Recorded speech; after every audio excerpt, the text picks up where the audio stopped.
number one, how do nutrient-dense diets influence chronic health conditions like type 2 diabetes, and what are some examples of nutrient-dense foods? Yes, so to be clear, nutrients dense, we're referring to foods that are going to be higher in nutrients as opposed to energy dense, which tend to be foods that are higher in calories and are lower in nutrients. So we know that nutrient dense diets directly influence the risk for chronic conditions, whether it's prevention or in managing these chronic conditions in patients that are already diagnosed. They provide substantial amounts of vitamins, minerals, other health promoting components, and have little added sugar, saturated fat, and sodium.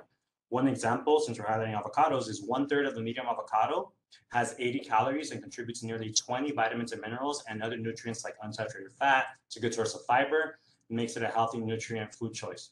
Other nutrient-dense foods include nuts, vegetables, eggs, seafood, whole grains, and beans. Nutrients like unsaturated fats and fiber can be particularly helpful for diabetes management and prevention as they help manage blood sugar and inflammation.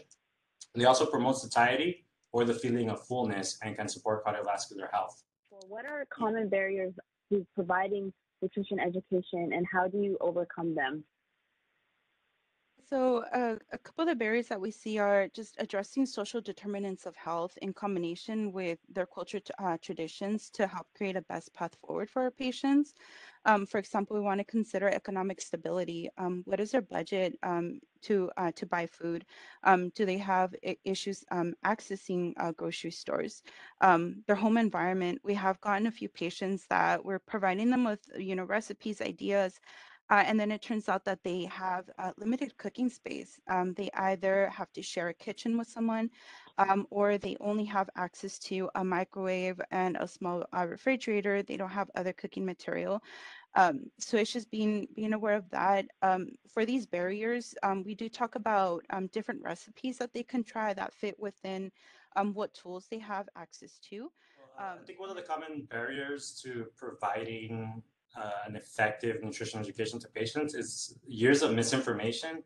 For example, one of the big ones is patients with diabetes should avoid fruits. So I have so many patients that tell me that they avoid fruits, but then as we get more into it, they tell me that they're having pan dulce or they're having sodas or they're having other foods that have sugar in it. So then they're avoiding fruits, but yet they're having other foods that have significant amounts of added sugars to them. So we really need to educate the patients on the difference between naturally occurring sugars and added sugars and encourage the patients to eat fruit because it is a nutrient dense option. That's really their sole source of sugar should be coming from fruits and very little coming from somewhere else.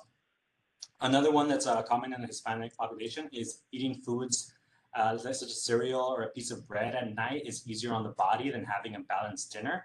So you will see a lot of patients with diabetes that they tell you that they're skipping a balanced dinner that may include something like chicken, vegetables, avocado, and a little bit of beans or rice in order to have a bowl of cereal or a piece of bread with milk because they believe that that's better on their body. But we know that these high carb meals is more likely to cause elevated blood sugar levels. And another one is that fats are bad.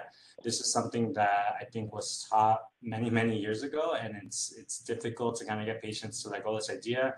We know that with avocados, olive oil, that healthy fats are very, very good for us, and they are an essential part of our diet.